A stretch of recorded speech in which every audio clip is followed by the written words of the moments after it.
Hi, everyone. This is Rob Gray from ASU and the Perception Action Podcast. In this episode, what I wanted to do is share with you a presentation I gave recently for a conference looking at the evidence to support the ecological approach to skill development. A lot of these are going to refer to articles that I've covered in previous episodes and videos, so a lot of it is not new.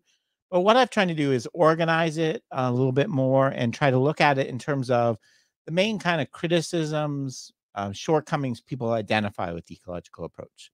So and there's a couple new twists to some looking at some of these articles. So I hope you enjoy. Okay. So first off, the ecological approach is to remind you some of the key principles, the idea of athlete environment symmetry, right? Becoming a skillful athlete is all about establishing a relationship between you and your environment around you. It's not about building up knowledge, mental models, motor programs in your head. That's asymmetric. That's all focused on the athlete. This is focused, we focus on what you can get from the environment. You develop this information movement coupling. You establish these laws that you relate your movement to the powerful information from your environment. That's how you become skillful. The third principle is, of course, self-organization. We're going to allow you, body, to self-organize itself instead of giving you the one correct technique. And you're going to organize with respect to constraints. The fourth principle is, of course, the really famous Bernstein one, repetition without repetition. The idea is that you need variability in your movement to match the variability of your environment, changing constraints, right? So we definitely want that. We don't want you to do the same thing every time. Getting a repeatable technique is not going to be effective, and that's not our aim. And the last point is that as an athlete, we're perceiving opportunities for action, aka affordances from our environment, which are directly specified from the information we pick up. Again, picking up this powerful information. So these are the key principles, and I cover this in my second book if you want to go in detail. Um, Here are some of the concerns that people raise, and I want to look at counter evidence. The first one is one of the most common ones that I talk about, right? The idea, okay, adding variability to practice, letting athletes self-organize, that's all sounds great after I teach them the fundamentals, right?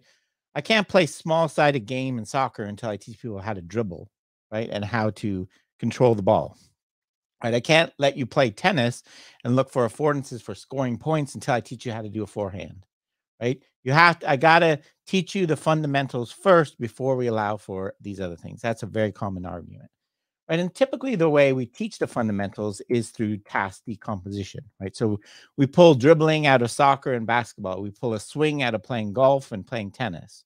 And we practice them very isolated conditions, very unrepresentative conditions. And, the idea is that we need to do that because the full environment is too complex. Right. There's no way you're going to learn how to dribble when you actually have to worry about passing and shooting in a small sided game.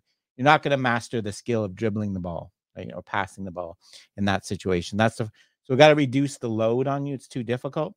And second, we need a lot of reps, right? We need a lot of reps to get good at dribbling the fundamentals, right? And if you're playing a game like a small sided game, you're not going to get enough touches of the ball to get good at dribbling. We're going to look at that in a bit. Okay. So that's the basic thing. The first point we want to challenge. And this was challenged in a study that I just reviewed recently, Train As You Play, improving the training of youth soccer players by Ducker and all, a really good study. What they did was, the idea, the challenging the idea that you need to learn the fundamentals first. We have to reduce the difficulty. We have to pass through the stage of decontextualize, decompose, skill and drill practice before we can actually put it into the game. And it's very typical, right? You see in practice to focus the first part of practice on these kind of skill and drill, dribbling around cones, passing through things to hope that will transfer to the actual game environment. So what they did in this study, they compared these two conditions. So they had a control group and they had two treatment groups, the play, which is going to be small-sided games, the practice, which is going to be the drills. These were 40 10-year-olds from a German soccer club, amateurs, right? The important part I mentioned, and the important part is the test they actually used was biased towards the drill, right? Because they basically test your technique out of context, right? So pre and post test involve passing and shooting around cones, right? Where you expect the ecological approach to really shine is in the game where you have to make decisions and you have to, right? So this is really biasing the results to finding the benefits for skill and drill, right? Decomposition. So they did this before and after, and they also had a retention period. Okay. The task decomposition group, or what was called the practice group, right? They did a bunch of common dribbling and passing drills, mostly around cones, right? Each was focused for making the task simpler than you would have in a regular game, or small-sided game, and giving you lots of reps, right? So you're getting lots of touches of the ball every time you're the one controlling it. So they were, for example, allowed to pick through different exercises of going around a set of cones, passing, shooting on a goal, right? So all very taken out of the game, out of context, right? Not playing a game at all, lots of reps, and I'm going to come to that in a bit. Okay, so that was what was called the practice group. So the practice group is really task decomposition, the traditional way of coaching technique or fundamentals. The second group was called a play group, which was constraints-led approach. They did small-sided games. They varied tons of different constraints. For example, the instructional constraints, whether you're told to play over or maintain possession. They varied the rules, how many points you scored, based if you scored after a certain number of passes. They changed the field task constraints of field size, number of players, all these kind of things. So classic small-sided and conditioned games approach, right? So each of these groups, I think, was trained for 5 weeks, and they did the pre and post tests after. Okay, so what did they find?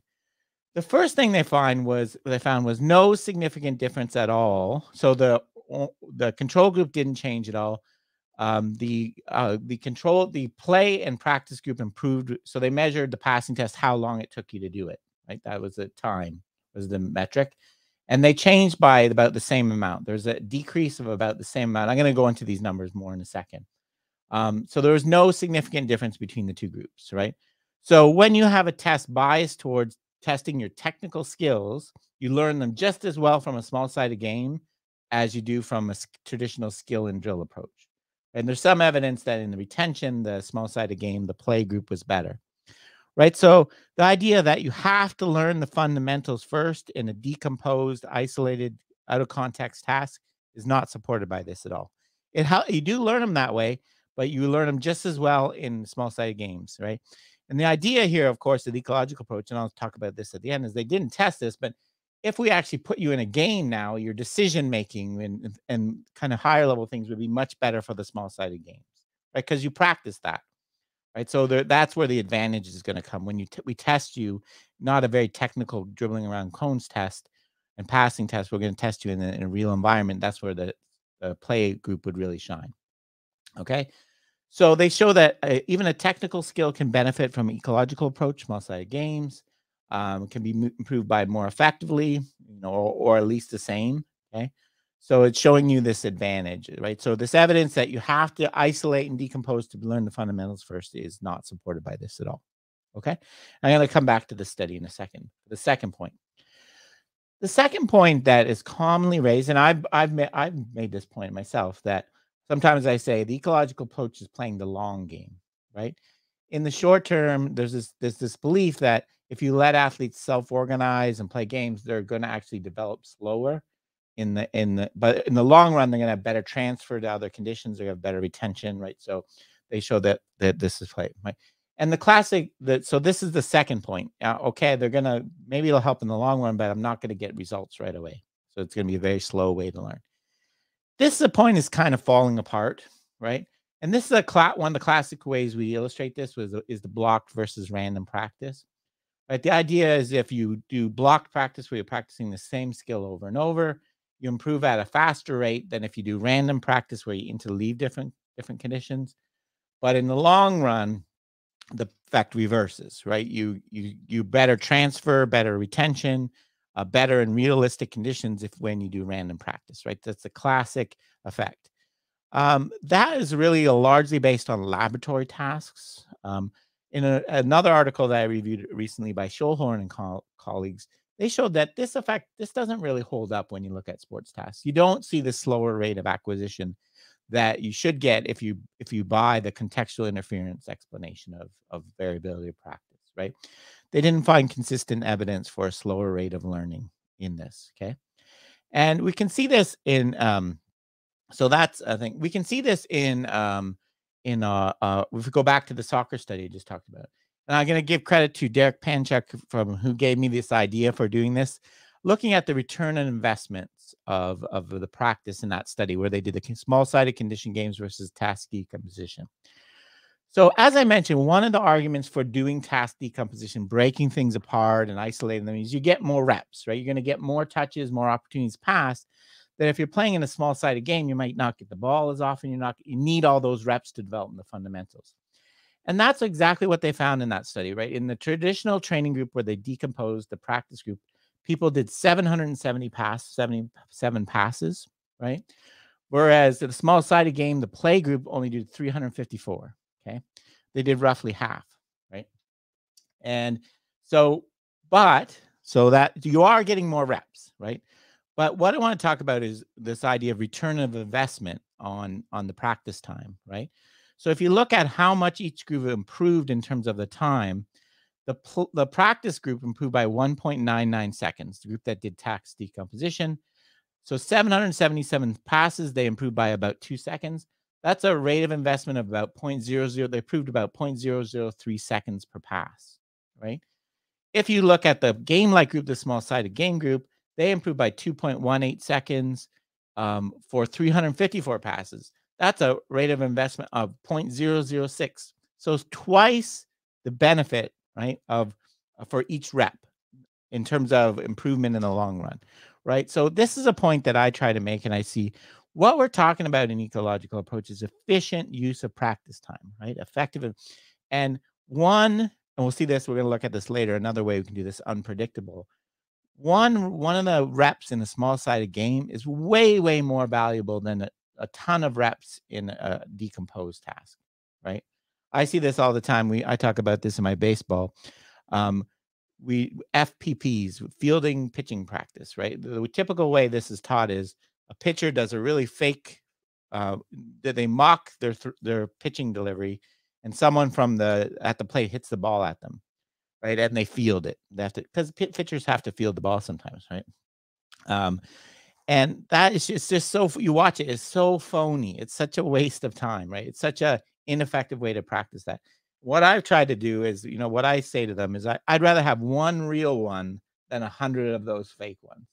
Give me one real condition where the pitcher really throws the ball and it's really hit when they're in the real follow through from the delivery, right? So one real pass is worth two of these fake ones where you're basing it on information, you're picking up affordances, you're making decisions, is worth two fake passes where you're dribbling around a cone, right? That's what this kind of analysis shows. So the idea that you're learning slower, no. You're getting less reps, sure, but the less reps you're getting are way more effective, way more valuable. And as I said, thank you, Derek, for that idea for doing that analysis.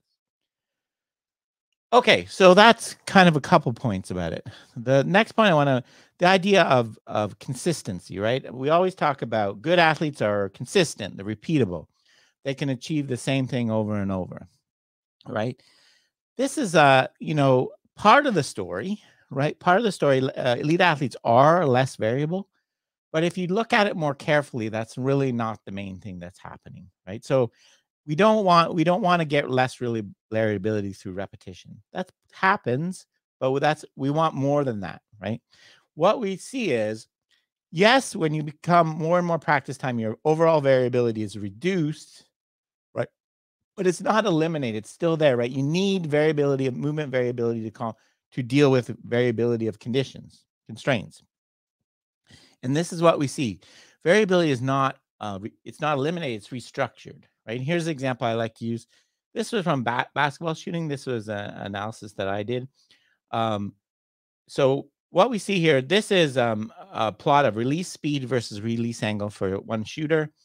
The yellow and green is the manifold of solutions that will get the ball in the hoop, right? From simple projectile physics, we can know what release speed and release angle will get the ball in the hoop. The red dots are each one shot, right? So what you can see with this person is a lot of their shots are outside the solution manifold, so they're going to miss, right? So this is not effective. With practice, right, you can see here's the same plot after they practice. We train them for a while using a small ecological approach. So good. You can see there's not just one pile of red dots there, right? They're still highly variable. They don't shoot with the same release speed and release angle, okay? every shot. Not even close. There's a huge spread, right? There's a huge spread of shots here. But you can see the variability has been restructured to align with the manifold, right? So when they use a slightly different release angle, it still goes in, right? Because they've restructured reorganized the way that it works. Why is this valuable? Why do we want this instead of just one point in here, right? Well, being able to do this using lots of different speeds and angles, right, is valuable because you can adapt to the changing constraints, right?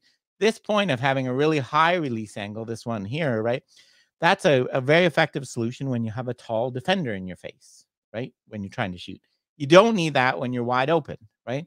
So having lots of ability to do repetition of outcome, get the ball in the hoop, without repetition of movement, it gives you lots of ability to adapt. It creates adaptability, right? So that's, that's in basketball, what we've seen.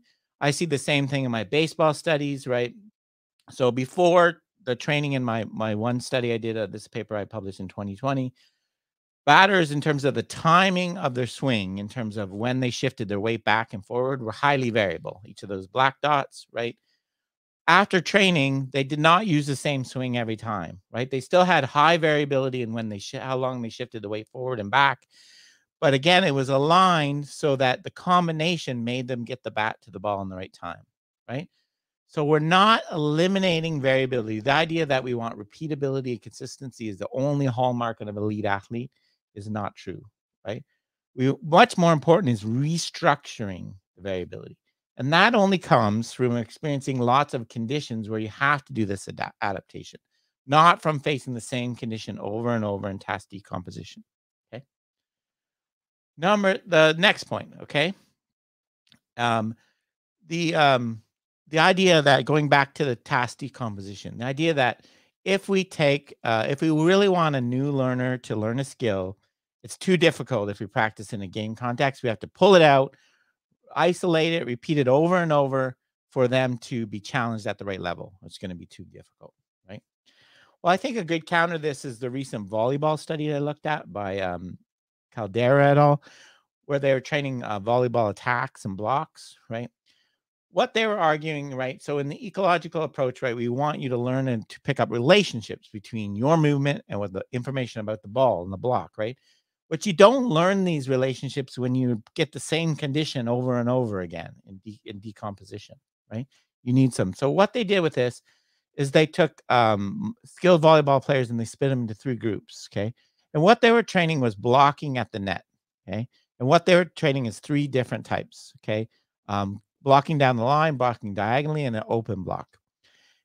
One group learned those the very traditional way, where you practice the same one over and over. You get lots of reps of the same one, and then you switch to another one. The constraints-led approach group, they were randomly chose one of those unpredictably, right? And I cannot overstate that. I found this in myself in a lot of work I've been doing. I cannot overstate this enough. The importance of unpredictability in practice. The importance of, you have to make a decision about which one of those what you're gonna do from information evolving in the moment. That is so important for practice, right? Decisions, affordances, unpredictability, even if it's only 3 options, right? So the way that we reduce load, right, in this study is not by doing the same thing over and over and over. That's reducing it too far, right? You're not learning the relationships and the adaptability. Just reduce the number of possible options, right? And this is something we can do in lots of different ways. This is something we talked about in MMA, people I work with in MMA, right? If you have a more skilled opponent you're working against, reduce the number of ways they can defend you, right? Just, even if it's a small number, 3, but having that unpredictability is super, super important. And so here's the 3 blocks. And what they found is, what I told you, they did this, not knowing which block, this unpredictability, you get superior performance in the long run for the constraints that approach group, right? And this is something that I've tried to build, so having this unpredictability is reducing the number of options, not breaking it out and having one option over and over in a block fashion, right? Even when you reduce it down to a very low, it seems to get a lot of benefits. And this is something been looking at in my research in baseball, right? So when we practice fielding a baseball, how do we practice? We say, okay, I'm going to hit it at you now, the shortstop. You're going to throw it to first, right? It's highly, highly predictable. So no one else is fielding it. They know exactly where we're going to throw the ball, right? Every play. That's how typically fielding practice is done in baseball, right? Before they go around the diamond, each one gets a few reps. Maybe they have to field it on their backhand, but they always know what's coming. Okay. There's no one running, so they don't have time constraints of worrying about how quickly they need to get the ball. There's only one affordance there, throwing to first, right? Or fielding the ball, right? If you go into the game and you look at where people actually make mistakes, they're nothing like this at all. People make mistakes when there's a play where they need to decide whether it's them or another fielder that's going to field the ball, where there's time pressure of someone running down the line. They need to decide whether they're going to throw home or to first, right? When all these affordances, and so we don't practice that enough, right? That's unpredictability, this importance of having decisions, plural, affordances, plural, in practice is so, so important. Right. So the idea that the only way to reduce cognitive load and make it challenge level, right, is by reducing it down to one thing where everything is predictable, I think is a wrong way to go. Okay. One of the things I talked about this in my second book, this doesn't allow an athlete to learn skilled intentionality, the ability to hold multiple affordances available at the same time, like on a 2-on-1 in hockey. The ability to move, so to keep the option to pass, go around the defender, or shoot, all open at the same time, right? So that's what we want to do. Okay. So that's really important. The fourth point, the idea that, okay, if we just leave the athlete on their own, they're going to self-organize into an ineffective solution, potentially harmful. They might hurt themselves, right? That's a common thing I hear. We don't, I guess, the studies we've just seen suggest that ineffective, although it happens, right? It doesn't happen very often, right? That's why I think I've said this with tennis. What I like to do, is let people play, let everybody start rallying and playing against an opponent. And then if the way that they choose to self-organize is a very ineffective way for doing a forehand, it keeps going to the net, then I'll deal with that individual, right? I'll work with that individual. I don't need to teach every single player. This people will self-organize into an effective solution if you design the task constraints correctly, more often than not. Okay. The harmfulness of a solution injury is this was a study again that I reviewed recently, looking at the effect of allowing for variability and self-organization on risk markers for ACL injury. Just to go through this quickly, this was a test where they had to do a side cutting task. When they ran up to a screen that had an arrow, they had to cut one direction or another. They measured the body angles and the forces you generated. They compared 3 groups: traditional training, so the key part about it, some people miss this point about it. In these studies, they're not training cutting or sidestepping, right, or change of direction. They're training basketball or soccer. So they're not training the actual test they're using. That's just a side. So they train basketball. So they're training you to dribble, pass, drive with very traditional training, linear pedagogy, where they give you the ideal way to do it. They correct you. Constraints-led approach, where you learn it through small-sided games, or constraint obstacles on the course, these kind of things. And differential learning, where you practice in a different way every time. Okay. So those are the 3 methods. If you look at the data, you get smaller forces and better angles when you allow for this variability, the self-organization. So this idea that people, if you just allow them to do whatever they want, which is not what we do anyway, but if you just allow them to self-organize, they're going to do something dangerous, possibly injury causing, does not seem to be supported by the research either. Okay. And this fits with the thing I've talked about a few times, this variability overuse injury hypothesis of James. The last thing I want to talk about was kind of a positive, right?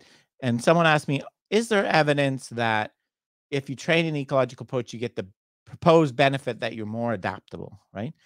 This really hasn't been tested a lot, right? But there are a few. One of them, the Lee study from 2014, where they looked at these a cluster analysis to look at the number of different options people use for doing a backhand in tennis.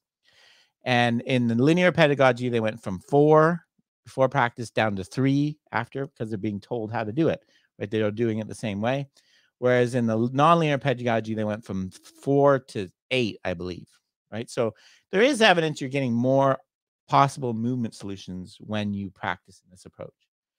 I found this in baseball as well, right? So in my baseball study, one of the common things I hear from people when we do constraints-led approach or ecological approaches, you're gonna mess up my swing, right? I got my swing timing down, you're gonna mess it up. And my counter is you have one swing, right? Use the same swing for a fastball and the curveball, for a high pitch, a low pitch, right? And one of the people that really gets this is a player I've been working with this year, Tristan Casas. Every swing is different, even in batting practice. Every single pitch is different. Having a variety of swings to match those planes is what makes great hitters great, and leaves good hitters to just be average. There's no such thing as one swing. You can't have one swing. You need variability. You need repetition without repetition. To consistently barrel up the ball, you can't do it with one swing. That, that's not the idea we get. And so what we do see in my study is after training, we do see batters have more solutions available, right? They can wait longer and keep the weight on their back foot, right? They can do a short, quick swing if they need to, right? They can do a different plane. So while we still need work to show that this, it allows you to be more adaptable in the long run, we do see increasing evidence. There is some evidence for this, right, in the approach. Okay. So to kind of end on, I wanted to kind of pull out some of the key implications that I think from practice design. So what we talk about when we're talking about practice design, what are the key principles? First one is guided self-organization, right? You're going to will allow you to swing the way you want, or throw the way you want, or do pitch the way you want, whatever. We're not going to just let you do anything though. We're going to guide it through proper manipulation of constraints, the proper use of cues, analogies, things like that. And we're really going to move away from really internally focused technical instruction, and I'll move towards using constraints to guide. We're going to try to challenge people at the right level. We're going to let them fail sometimes. Practice is going to be deliberate. It's going to have a clear goal. It's going to be individualized. We're going to work on what you are not good at, and it's going to be representative. And I'll talk more about that in coming soon, what I mean by representative. We're going to have clear feedback, both in terms of process and results. And we're going to allow for autonomy. We're going to allow for you to figure it out, right? So one of the advantages of ecological approach that I haven't talked about, one of the proposed advantages, it allows the athlete to be involved in the process, right? We're letting them figure out instead of telling them what to do, which kind of restricts autonomy, lowers motivation, and so on, right? So that was kind of an overall look, some of the points about evidence. I think I've talked about this many times. I have a page, perceptionaction.com/comparative, where I'm keeping a running list of these studies that directly compare a approach that consistent with the ecological approach and a more traditional prescriptive coaching. So I think there's 18 studies there now. So there's a full list. So I'll keep adding to that as it comes and keep reviewing them. But I just wanted to kind of pull it all together in this way. Okay. So that's it for today's episode. Thanks for joining me. Cheers for now, and keep them coupled.